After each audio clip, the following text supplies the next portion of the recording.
Just talk about being back and what you're feeling and what you're seeing. Best day of the year right here, coming back and seeing everybody in the team meeting last night is it's a lot of fun. Energy's through the roof, as you'd expect. So it's great being back and getting on the field. First practice is always a lot of energy, a lot of mistakes, so it gives us plenty to work on. You've coached in the SEC and the Big Ten, but is it kind of invigorating to be preparing for almost a whole new slate of opponents this season? Well, every season's exciting because you got new players, the new teams, the different challenges, the venues. I mean, it changes every year, but this year is changing significantly with the number of teams that we'll be playing that we haven't played before, and same goes for them coming out here. So the road trips, it is exciting. I mean, I think everybody gets excited every year for the start of the season, and it's no different. But there's a lot of firsts. Did it kind of hit home a little bit more being in Charlotte with all these new programs, new staffs, new players? Yeah, I mean, I think so. It was great being out there. It was a fantastic event. Our guys did a fantastic job. It was really well run, and obviously they rotated just a handful of teams each day, so you didn't get to see everybody. Yeah, it's different logos, different location, different food. It was great. Loved it. Have you identified a certain number of priorities for, objectives for the fall camp that obviously you want to get better everywhere, but are there some specific areas that you're really going to focus on? Well, I mean, we could kind of talk through each position. We'd be here a while, but the key is there's a lot going on. Obviously, the things we just talked about, new schedule, and new teams, and new conference. But at the end of the day, we're playing the same game, and all we can do right now is just we got to be better tomorrow than we were today. That's it. I mean, it's that simple. If every individual and coach and support staff member and administrator, we can be a little bit better tomorrow, then the cumulative effect is significant. So that's what we're focused on. And from a football standpoint, there's a lot. We feel really good about the guys coming back and a lot of the newcomers. A lot of speed on the team, probably more overall team speed than we've had. Now we've got to utilize that. We got to learn what to do and how to do it. There's just a number of different position groups and players individually that we have high expectations for, and we got to help them reach those. Just if you were talking to a Cal fan or a number of Cal fans, and they asked you, what are 3 reasons why we should have optimism for this season? What would those 3 reasons be? Well, the returning players that we have coming back, a lot of returning production, some very good players. I think the overall team speed is improved significantly. I think the competition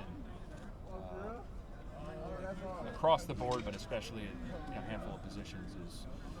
I'm excited. I couldn't tell you right now who the number 1 through 10 receivers are. I mean, I can't wait to watch those guys battle the DBs, the outside linebackers. I mean, who's going to elevate it at D-line? What's the O-line going to shake out like? How's that running back room going to sort in the next month? Quarterbacks, obviously. I mean, there's just so much to be determined, but the competition at all those positions is real, and that's really exciting. We've had, in the last 3 years, we've had a lot of we've had some great wins. We've had a lot of close one-score losses, and it's our job, my job, first and foremost, to find ways to win those close games. And it's coaching and scheme, it's recruiting, it's development, it's competition, it's team speed, it's making a third down stop. It's administrative support and strength and conditioning. It's all those things. So that's what we're on a mission to do, and very confident we can get that done. It's not going to be easy.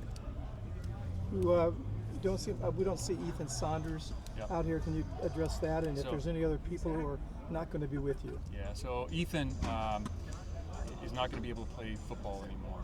He has put in so much time and effort into this. He's been a great teammate, heck of a player for us. He's undergone some difficult injuries throughout his career, and he's not going to be able to continue anymore, which has really been tough for him. We support him 100%. It's an unfortunate part of this game, so he won't be able to play with us anymore. But he's done a heck of a job as a Bear. Anybody else who's not right now. No, everybody else we would expect to be back at some point this season. And Liam Johnson, we saw him with a cast on his right foot or leg. What's his status? Yeah, he'll be back. He'll be back quickly. I mean, they give timelines, those doctors do when they have things come up, but Liam has proven in a short time to be a very well-conditioned guy who works extremely hard, so I would expect him back as fast as humanly possible. Possibly for the first game. We'll see. Yeah, that's possible. A couple new quarterbacks in here with Harris and Caminong. Caminong, I should say. Looked like Harris threw some nice balls. Caminong had some nice runs. So do you feel like coming into the season, maybe you're hopeful that you have a little bit extra depth at quarterback? Yeah, I think the competition in the room. Talk about that room, like we're talking about the receivers and DB. There's more competition there. I think definitely. Even day one, it's hard to tell much, but really glad all those guys are here. I'm not going to ask you to name their starting quarterback, but I will ask you. I think you're kind of a fashion guy, so what do you think of Fernando's hair? What made you think that I had any sort of fashion sense? You're trying to get me to because you're comparing myself to. I'm comparing you're you to trying myself. to get me to answer the question, so you're building me up Yep. like I had some expertise on the subject. Exactly. Yeah, which I don't. So Fernando's hair, eye of the beholder, I suppose. And if he's feeling good about it, I'm feeling good about it. I think we had a number of guys come out with some new dues. So, yeah, I'm all for it. I guess they say it grows back. Justin, the antitrust settlement came out last week. I realize that's not a done deal. There's a lot of I's, T's to be dotted and crossed before it happens. But one of the possible side effects of this with a 105 player limit is what it does to your walk-on program. What your concerns and thoughts are on that. I have concerns that guys who had gotten opportunities in the past are going to get maybe fewer opportunities. It doesn't mean they're going to go away because there's, as you I'm sure read, it's a roster limitation. There's no such thing as a scholarship limitation. Now you potentially could have if it goes that way and all those T's get crossed and I's get dotted, then yeah, maybe it's 105 scholarships, maybe it's 100, maybe it's 95, and there's partials. There's still ways the guys could walk on. Are you going to have the number is going to shrink, right? Because that's what the roster limitation does. Because most teams, I think we're at, what do we got, 118, 119, something like that. So yeah, we wouldn't have those extra 13 guys on the team, and there's some guys who the opportunities would have to come elsewhere. So that's maybe an unintended consequence of some of these things is guys that got opportunity. And we've had great success with walk-ons here. I think walk-ons in college sports and college football are critical. How's that all going to sort out?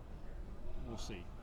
But it certainly impacts those guys who have had more opportunities than they will moving forward. And part of that settlement also is $23.1 million that the school is allowed to pay its athletes going forward each year. Is Cal going to be able to afford that? Have you heard early from your people above you where that stands, how that shakes down, what's going to happen? I know that we'll be able to support football at the highest level in order to compete where we want to compete. And I'm not in the budget meetings. I understand there's a lot to be done, and I know that Jim Knowlton and our chancellor and all the administrative people are going to be working hard at that. But I don't want to speak on decisions that are made or what's on the table or how they're going to do that. I don't. That's really. Well, you do have a commitment that they're going to take care of it support football, at your end. yeah, at the highest level. Yes. So you're comfortable with that? Feeling good? Yes. Have you met with Chancellor Lyons yet? And if so, any impressions? Well, I've got a chance to meet him multiple times. Actually, when I first got here in 2017, I was able to have lunch with him. He was still at Haas, and really impressive person. We all know that, and he's got history here. And as he explained it to me, some of his first memories of Cal are being at Cal football games, and he's very, very busy, and he's got a lot on his plate I can appreciate. And he actually came in June and said hello to one of the group of recruits we had on campus, which was great. And we're going to get him out here to practice to say hi to the team. So he's a very busy guy. He's got a lot on his plate. We're very excited about our future with Chancellor Lyons, and everything he's been involved with seems to excel. So. Seems like he has a real love for athletics, which has got to be good for programs at the university. I would agree. Do you have a timetable on when will you go pads for the first time? If we get shoulder pads, so there's limitations. So the first 2 days have to be in spiders, we call them, and then we'll put shoulder pads on Friday. And then full pads would come that next rack of practices. Yep. Looks like Bowlers and Buchanan are fitting in quickly. Can you share your impression of them so far? Well, physically, I mean, they stand out, and they both played a lot of college football. But it's one practice, on the field with them, and they did a heck of a job today. But I think it's more what they've done since they've been here: weight room, strength and conditioning, getting diving into the playbook, and they're smart guys. Again, they've played a lot, so. And you notice them, like when you walk by the D line or you walk by the linebackers, you notice their stature. You've got a whole new group of punt returners back there with Brady and Martin and Mikey and Keon. Yep. Looks like they give you some juice back there. Are you hoping for some real improvement in the punt return game this year? Absolutely. We think we can make a huge jump in the return game overall. Obviously, special teams are an area. We had some really good moments on punt last year. We had the big kickoff return against UCLA, but we feel like we can be more explosive in the return game with adding some of these guys, and then obviously in the kicking game, kicking the ball out of the end zone, and then in the field goal, PAT field goals. We feel really strong about where we're going there. So just as a whole, and then you add the bodies that we've added to the roster who are big skill athletes who can help you on special teams. We just feel like special teams is an area where we can become even more and more explosive in the return game, and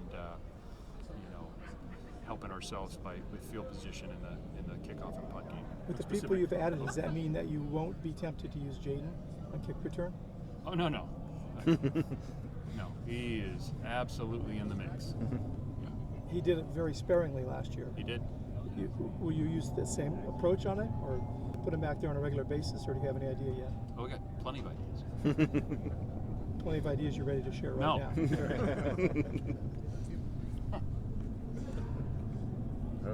All done? Good? Thanks, Thank you guys. Thanks. Yeah,